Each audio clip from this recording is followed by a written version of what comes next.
The will burned on a Tuesday morning in October. I watched it from my bed, not the burning itself.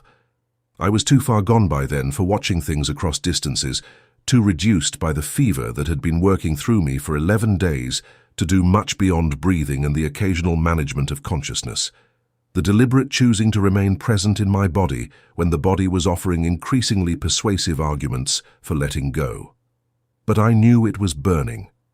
I knew it the way you know things that you have been planning for 22 years, the way you know the outcome of something you set in motion so long ago that the motion itself has become part of the landscape. Invisible the way water is invisible when you have lived beside a river long enough that you no longer see the river, but only the shape of the land around it. I knew it because I heard the fire. And because James came to my room afterward and sat in the chair beside my bed and took my hand and said, "It is done." And his voice had in it the particular quality of someone who has just done something they have been preparing to do for a long time, and who has found, in the doing of it, that it was exactly what they always knew it would be. "It is done," he said. I held his hand, and I breathed, and I thought about his face when he was 3 years old, which was the face I always went back to when I thought about James, the 3-year-old face that had looked up at me with the absolute trust of a child who has not yet learned that trust requires discrimination, who gives it to the world without reservation and receives from the world whatever the world decides to give in return. I had decided what to give in return. I had been deciding for 22 years. My name is Hester. I am 63 years old. I have spent 41 years in the service of the Beaufort family of Edgecombe County, North Carolina, in the large house outside Tarboro that Wallace Beaufort built in 1810 with the profits of his cotton and timber operation, and that his son Percival Beaufort inherited in 1829 and expanded and managed with the particular combination of efficiency and self-satisfaction that second-generation wealth produces in men who mistake inheritance for achievement. I came to the Beaufort house at 22. I have been in it for 41 years, and in 41 years I have learned things about the Beaufort family that the Beaufort family has never learned about itself, because the Beaufort family, across 4 decades, has never once considered that the woman in the corner might be paying attention. I have been paying attention every day for 41 years. What I have done with that attention is the story I am going to tell you now before the fever takes the last of what I have left to tell it with. Let me start at the beginning. Let me start with Percival Beaufort and the will. Percival Beaufort was 38 years old when I came to his house. He had inherited the estate 9 years earlier at 29, a young man who had been raised to expect everything, and who received everything, and who managed it with the confidence of someone who has never had occasion to doubt his own judgment, because his judgment has never been tested by circumstances he did not control. He was a large man, physically, with the particular solidity of someone who has eaten well and worked little, and who carries his size with the comfort of someone whose comfort has never been seriously threatened. He was not cruel in the spectacular way. He was cruel in the ordinary way, with the casual indifference to the people who worked his land that comes from never having had to think of them as people. He did not enjoy suffering. He simply did not register it as a category that required his attention when it occurred in the people he owned. It was background noise, the sound of the machinery of his life operating in the way that machinery was supposed to operate. He had a wife named Constance who was 34 when I arrived, a woman from Pitt County, whose family had considered the Beaufort match an improvement on their own circumstances and who had organized her interior life around the maintenance of that improvement, with the energy that women in her position directed toward the only domain where their energy was permitted to matter. She managed the house. She managed it with efficiency and with the particular attention to detail that comes from someone whose social identity is inseparable from the quality of what they manage. The Beaufort house was well run. The meals were good. The linens were clean. The social obligations were met with the precision of someone who understood that the social obligations were the substance of the life she was living and not merely its decoration. Constance Beaufort was not unkind to me. She was not kind either. She was accurate, which was what she was with everything. She assessed what I was, which was competent, and she used what I was, which was consistently, and she did not look beyond the competence to whatever existed beneath it, because looking beyond the competence was not information she required for the management of her household. She did not require it because she did not imagine it existed. I came to the Beaufort house as a house servant in 1812, and I worked as a house servant for 9 years, in the general domestic work of the household, until 1821, when Constance Beaufort gave birth to her first child, a boy named Thomas, and the child required a nursemaid, and I was assigned to the role with the same practical efficiency that had characterized every other assignment I had received since arriving. I was 31 years old.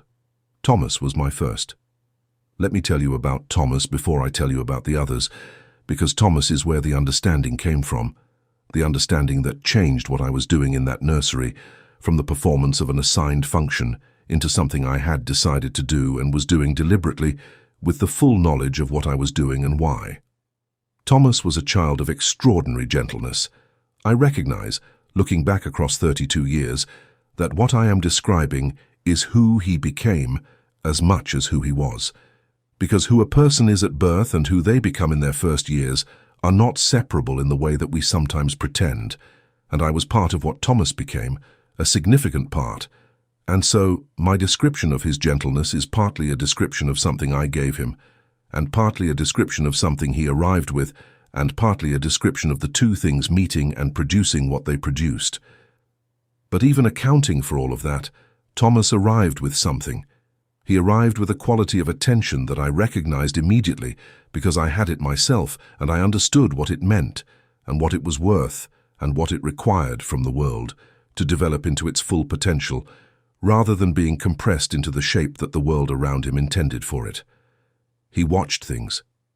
At 2 months old, Thomas Beaufort watched the faces around him with an intensity that his mother found flattering and that I found meaningful, because what he was watching was not the faces themselves, but the faces beneath the faces, the emotional reality behind the social performance, the thing that was actually happening in a room versus the thing that the room was presenting as happening.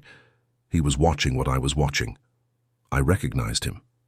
And in the recognizing, I made a decision that I have lived with and by for 32 years since, a decision that I did not arrive at gradually or through a process of deliberation, but that arrived complete in the moment of recognition, the way the most important decisions arrive. I decided to raise him honestly, not in the way that the word honest is usually used, which is the way that means telling the truth when directly asked, and not stealing, and the other particular honesty of social conduct. In the deeper way, in the way that means giving a person the truth about the world they are in, and the people in it, and the specific nature of what those people are doing, and why, and what it costs the people it is being done to. I decided to raise Thomas Beaufort in the truth about the Beaufort house. And then his brother came. Franklin was born 2 years after Thomas in 1823, and he came to me at 6 weeks old with a personality as different from Thomas's as personalities can be while still belonging to brothers, raised in the same house by the same woman. Where Thomas was inward and watchful, Franklin was outward and loud, a child who met the world with his whole body and who processed everything through motion and sound rather than observation and retention. Franklin required a different approach. Thomas I had been raising through the quality of what I was present in the room with him, the emotional temperature of what I brought to him in the hours we spent together, the specific content of what I told him and showed him and let him see. With Franklin, I had to translate all of that into a language his body understood, which was the language of physical experience and direct encounter. I told Franklin stories, but not the stories that nursemaids in North Carolina in the 1820s told white children. I told him stories that I constructed for him, that I built around characters who were people and who did things and who faced things, and who the stories asked him to feel along with as he heard them, to inhabit the experience of, to know from the inside rather than the outside. Stories about people who worked in other people's houses and what they saw and what they felt and what they knew. He was 3 years old. He could not yet understand everything the stories were carrying. But stories work below understanding. They work in the layer where the feelings are, before the feelings have been organized by the understanding into categories that can be managed and contained. A story received in that layer travels with the person who receives it for the rest of their life. It becomes part of the furniture of the interior, part of what the person uses to understand every subsequent experience, whether they know it or not. I was furnishing their interiors. I want to be clear about what I mean when I say I was raising them to burn the will, because the burning of the will is the end of the story and not the whole of it, and I do not want it to be misunderstood as the product of a single decision or a single lesson or a single conversation. What produced the burning of the will was 22 years of a specific and consistent and carefully maintained practice of truth-telling directed at 5 specific people who had the capacity to receive it, and the future positions that made receiving it matter in particular ways. Let me tell you about those positions.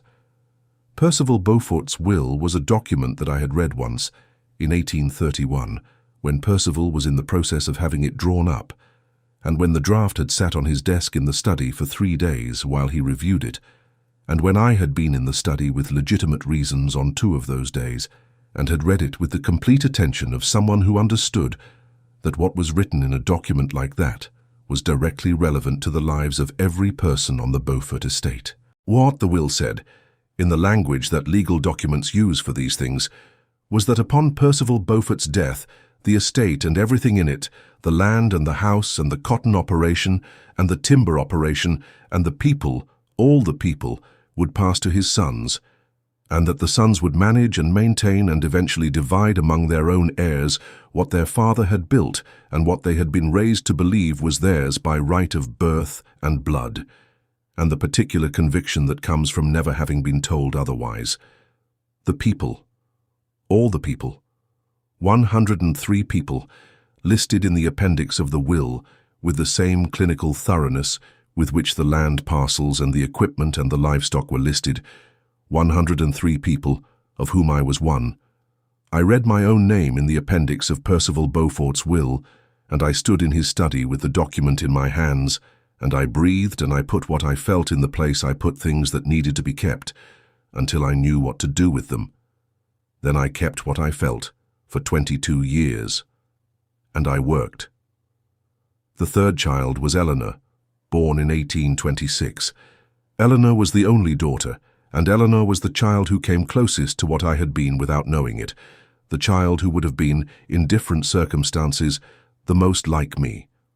She had her mother's social intelligence and her father's capacity for strategic thinking, and something that was entirely her own, a quality of moral seriousness that expressed itself in a child as young as 2 as an absolute refusal to accept explanations that she felt were incomplete.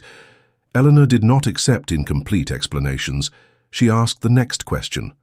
Always. Whatever you told her, she asked what came after it, what the consequence was, who it affected, what it felt like to the person it happened to.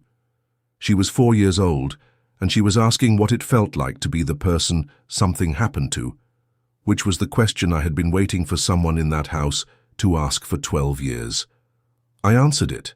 I answered it honestly and completely, and with the full understanding that Eleanor was going to take the answer and ask the next question and keep asking until she arrived at the answer that the answers were all pointing toward. The answer that the Beaufort house was built on something, and that the something it was built on was the labor and the lives and the specific irreplaceable years of 103 people who had not chosen to give any of it and who were listed in an appendix.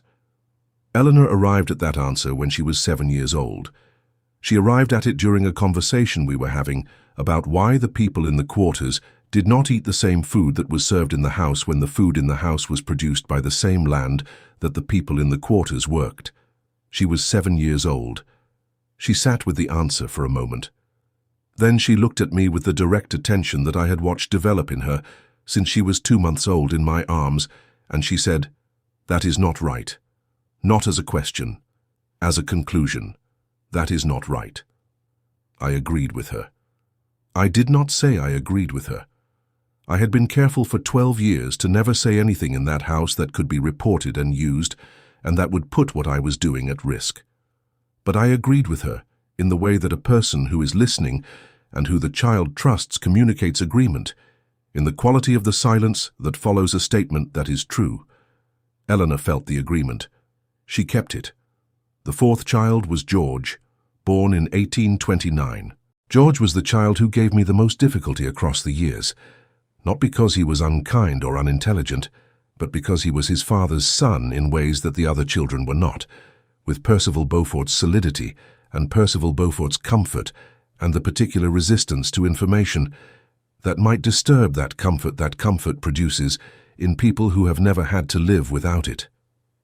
George was comfortable, and comfort, I had learned across many years of watching people inhabit it, was the most effective barrier to truth that existed. Not cruelty, not stupidity, comfort. The warm, well-fed, socially validated feeling that the world is as it should be because the world is as it is for you. George felt that feeling deeply and consistently. Working with George required more patience than working with any of the others. It required finding the specific entry points that comfort had left open, the places where even the most comfortable person feels the edge of something that does not resolve, the places where the story they are living inside has gaps that the story itself cannot fill. George's gap was his father. He loved his father with the particular intensity of a youngest son who has watched older brothers receive the primary attention and who has organized his own relationship with the father around the desire for the primary attention that has always gone elsewhere first. He watched Percival Beaufort with a longing that his father did not notice, because Percival Beaufort was not a man who watched his children closely enough to notice what they needed. I watched Percival Beaufort watch his sons, and I watched George watch his father, and I understood the gap, and I used it not cruelly but precisely in the way that you use a gap in anything, as an opening through which something can be introduced that would not otherwise find entry. What I introduced through George's longing for his father was the truth about his father, not delivered as indictment, not as the work of someone who wanted to destroy what George loved, but as the particular truth that comes from knowing someone completely, as I knew Percival Beaufort after 20 years in his house, and from sharing that completeness with someone who loves the person, and who can therefore receive the completeness and integrate it into the love without the love being destroyed. George was 12 years old when I began this with him. He was 30 when his father died. What he felt at 30 about his father was love, and also something more complicated than love. Something that contained the love and also contained everything I had given him across 18 years of the particular truth that comes from someone who watched his father honestly and gave him the watching as a gift rather than a weapon. The fifth child was James. James was born in 1831, when I was 41, when Thomas was 10, and Franklin was 8, and Eleanor was 5, and George was 2. James came to me as a newborn in the way that all 5 of them had come to me, in the first days, in the most fundamental intimacy of the feeding and the holding, and the specific quality of presence that I brought to those hours, which was not the presence of someone performing a function, but the presence of someone who had decided what those hours were for. James was the last, and James was the one I invested in most completely, not because I loved him more than the others. I did not love any of them more than any other, but because James was the youngest, and because the youngest was the one who would have the most years to live with what I gave him, and the most capacity to use it in whatever world came after the world that the Beaufort house was built on. I started with James from the first hour. Everything I had learned across 10 years of raising Thomas and Franklin and Eleanor and George, every refinement of the practice, every understanding of what worked and what needed adjustment and what the specific quality of each child required, I brought to James. By the time James was 5, I had given him more than I had given any of the others at 5. Not because he was exceptional, though he was in his own specific way, because I was better at it. 22 years is a long time to practice something. The years accumulated around the 5 of them, and around me and around the Beaufort house, with the particular texture of time that passes inside a contained world, slowly and quickly simultaneously, in the way that time passes, when the events that mark it are internal rather than external, when what is changing is not the visible world, but the people inside it. Thomas grew into a young man of extraordinary moral seriousness who read law at the university in Chapel Hill. and who returned to Edgecombe County to practice, and who developed, over the years of his practice, a reputation for taking cases that other lawyers found inconvenient, cases that involved disputes between the people. The county's legal system was designed to protect, and the people it was not designed to protect at all. He did not explain this reputation to his father. He did not need to. His father did not ask. Franklin grew into a man who used his body and his directness in the service of things that his stories had pointed him toward, without his knowing they had pointed him anywhere. He farmed a smaller piece of the Beaufort land that Percival had given him as his portion of the estate, and he farmed it in a way that people in Edgecombe County found unusual, which was without the particular methods that the county's farming had always used, methods that required certain arrangements that Franklin had decided he could not make. He did not discuss the decision with anyone in the family. It was not a decision that invited discussion. Eleanor married in 1847 a man from Halifax County named Everett Marsh, who was a schoolteacher, which was not the match that Constance Beaufort had been preparing for across 21 years of preparing Eleanor for a match, and the marriage was conducted with a speed and a finality that suggested Eleanor had been waiting for the right circumstances and had recognized them when they appeared and had moved before anyone could redirect her. Everett Marsh's school in Halifax County taught anyone who came to it. Eleanor taught there too. George remained on the Beaufort estate and managed the cotton operation after Percival's health began to decline in 1848. He managed it with the competence that his father's temperament had given him, and with the complication of what I had given him across 20 years, the complication that made the management more difficult than it would otherwise have been, because a man who has been given the truth about what he is managing, alongside the skills to manage it, lives inside a contradiction that simple competence does not resolve. George lived inside that contradiction every day. I watched him live inside it. I did not resolve it for him. Resolving it was not my work. My work had been done. The resolution was his. James studied medicine in Philadelphia and returned to North Carolina in 1852, the year before his father died. He returned not to Edgecombe County, but to New Bern, where he established a medical practice that served the populations in New Bern that most medical practices did not serve, which was not something he explained publicly, but which was not something that required public explanation to be understood by anyone paying attention. Percival Beaufort died in September of 1853. He died as he had lived, in the large house outside Tarboro, in the bedroom on the second floor, surrounded by the furniture and the objects and the accumulated visible evidence of the life he had built, with his wife Constance beside him and his children summoned from their various distances, and the household arranged around the event of his dying with the particular organization that Constance Beaufort brought to everything. I was 63 years old. I had been sick since August. The fever that had been working through me since August was not the quick fever that takes people in days. It was the slow kind, the kind that works at the margins of a person's capacity across weeks and months, reducing what is available while leaving enough that the person it is working on maintains some approximation of presence, enough to be there for what needs to be there for. I had needed to be there for Percival's death, not because of Percival, because of what Percival's death produced, which was the reading of the will.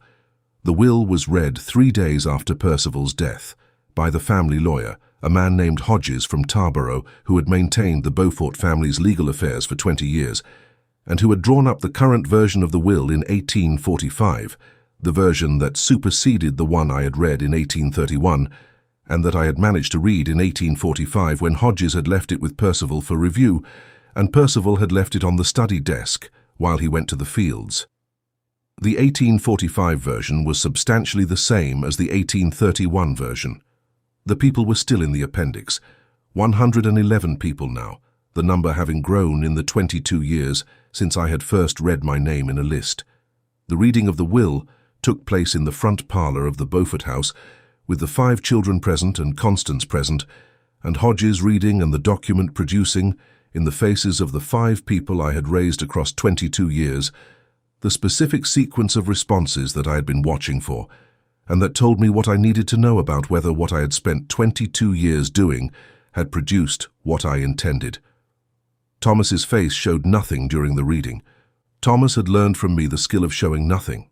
What I knew from 22 years of knowing his face was that the nothing was a container for something, and that the something was already moving toward a decision. Franklin's face showed something. Franklin had never fully learned the nothing. His body was too direct for the nothing. What his face showed during the reading of the will was a sequence of responses that moved through recognition and then through something that was not quite anger but was in the same family as anger. The family of responses that a person has when they hear something described in a way that is designed to sound unremarkable, and that they can see clearly and without effort is not unremarkable at all. Eleanor sat with the stillness of someone who has known for a long time what she is going to hear and has spent the time before hearing it preparing for the moment after. George sat with the contradiction that he had been living inside for 20 years, present in his face the way the sea is present in a container of seawater, completely and in every part. James sat beside me. He had come to my room that morning before the reading and told me that I needed to be there, that he would carry me if he had to, and I had told him that I could walk with his arm and that I intended to be there and that I had been intending to be there for 22 years. He had looked at me with the face I had been looking at since he was a newborn in my arms. He had nodded. He had given me his arm and walked me to the parlor. I sat in the corner. Hodges read the will. When he was finished, there was a silence in the room of the kind that follows the reading of documents that contain decisions about people's lives, the silence of people absorbing what has been said and organizing their responses. Thomas spoke first.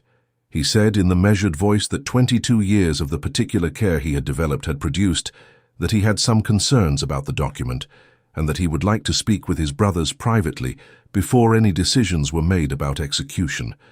Hodges said that was the family's prerogative. He left. Constance Beaufort looked at her sons and her daughter with the expression of a woman who is aware that something is happening and who is not certain what it is but who can feel its shape. She left also. The five of them were alone in the front parlor. I was in the corner. They looked at each other. Then Thomas looked at me. Not the way that the Beaufort house had always looked at me, the glance that took in the function and did not go further. The way that a person looks at someone they have known completely for a long time and from whom they have received something that they have never been able to fully name, but that they have never stopped carrying. He looked at me. I looked at him. He said, "Hester, is there something you want to tell us?" 22 years. I told them. Not everything. I did not have the strength for everything, and the strength was not required, because what I needed to tell them was not the full account of 22 years of deliberate and careful and patient truth-telling directed at 5 specific people. What I needed to tell them was the part that the 5 of them had not yet connected, the part that connected everything I had given them individually across 22 years into a single coherent thing. I told them about the appendix. I told them about reading their father's will in 1831 and again in 1845, and about 111 people listed in the appendix of the document that Hodges had just read aloud in the front parlor of the house, where those 111 people had spent their lives building everything the document was dividing between the 5 people sitting in front of me. I told them what the document meant for the 111 people in the appendix. I told them this with the absolute directness of someone who has been waiting 22 years for the moment when this can be said directly to the people who can do something about it. I told them, and then I stopped because I was 63 years old, and the fever had been working through me for 11 days, and the strength that the telling required was the last of what I had. James held my arm. The others looked at each other. Franklin said, "What do we do?" Thomas said, "We start with the will." Eleanor said, "Yes." George said nothing for a long time. Then he said, "Yes." James said nothing because he was holding my arm and looking at my face and reading what was in it the way he had been reading my face since he was born. They took me back to my room. They sat together in the front parlor for 4 hours. I do not know everything that was said in those 4 hours. I know what I heard through the walls, which was the sound of 5 people who had been given the truth about the world they were in across 22 years, deciding what to do with it. The sound of that kind of conversation is different from other sounds. It has a weight to it, a seriousness that has been preparing for this moment for a long time, and that arrives at it not as an emergency, but as a conclusion. In the morning, James came to my room and sat in the chair and took my hand. He said, "We have decided." I waited. He said they were going to contest the will on the grounds that the estate's assets had been improperly valued, and that the appendix contained property that was not property, that Thomas was going to file the legal challenge in Edgecombe County Court, and that Franklin and Eleanor and George were going to support the challenge and provide whatever the challenge required from each of them. He said it would take time. He said the courts were not going to make it simple. He said they understood that and that they were prepared for it. Then he said, "Hester, we need to destroy the document first. We need to destroy it before it can be filed or executed or used. If we destroy it, the estate goes into a period of legal uncertainty that gives us time to establish the challenge before any execution has occurred." He said, "Will you tell us it is right to do it?" I thought about 111 names in an appendix. I thought about my mother, who had died when I was 12, and who I had been raised by in the same tradition that I had been raising the people in front of me, raised with the truth about the world, and with the instruction to use the truth carefully, and with patience, and with the full understanding of what it cost and what it could produce. I thought about 22 years. I said yes. James held my hand. The will burned on a Tuesday morning in October. The legal proceedings that followed were long and complicated, and produced results that were not complete, and were not simple, and were not the full resolution that the challenge was reaching toward, because the law in North Carolina in 1853 was not the law that the challenge was making its argument to, and the distance between what the law was and what the challenge was arguing it should be was not closed in a year or a decade, but it was opened. The opening of that distance was what 22 years of truth-telling had been building toward, not the closing of it. That was not mine to close. That was the work of the people I had raised, and the people they would raise, and the world that was coming, that I could feel coming even from my bed in October of 1853, in the way that you feel something arriving when you have been paying attention to the direction it is coming from for long enough. I died in November. James was with me. He held my hand the way he had held it since he was a newborn, and I was 31, and I had looked at his face and made the decision that organized the rest of my life. I thought about Thomas and Franklin and Eleanor and George. I thought about my mother. I thought about 41 years in the Beaufort house, and the 22 years inside those 41 that I had spent furnishing the interiors of 5 people with the truth about the world, and with the specific quality of vision that comes from being told the truth before the comfortable lies have had time to settle. I thought about the will burning. I thought about 111 names in an appendix and what they deserved, and whether what I had done was enough. It was not enough. It was never going to be enough. But it was what I had, and what I had, I gave completely. This is the story of Hester, an enslaved nursemaid in the household of Percival Beaufort in Edgecombe County, North Carolina, who spent 22 years raising 5 children with the deliberate and sustained practice of truth-telling that produced, in October of 1853, the destruction of Percival Beaufort's will and the initiation of legal proceedings contesting the estate's disposition. Edgecombe County Court records document a challenge to the Beaufort estate filed in November of 1853 by Thomas Beaufort on behalf of himself and his siblings, a challenge that remained in the courts for 6 years and that produced a partial settlement in 1859. No record documents what Hester told the 5 Beaufort children in the front parlor in October of 1853. What the records show is only the result: a will destroyed, a challenge filed, 5 people who had been raised in the truth about the world using that truth in the way that truth is used when the people who have received it are ready to act on it. Hester died in November of 1853 in the Beaufort house, which was the house she had lived in for 41 years, and which was, by the time she died, a different house than the one she had come to at 22. Different in the specific and permanent way that comes from having been inhabited by someone who was paying attention and who used the attention for something. She is buried in the Beaufort family cemetery, which was the cemetery where the Beaufort family buried the people who had spent their lives in their service. And her stone, placed there by James Beaufort, reads only this: Hester, she raised us.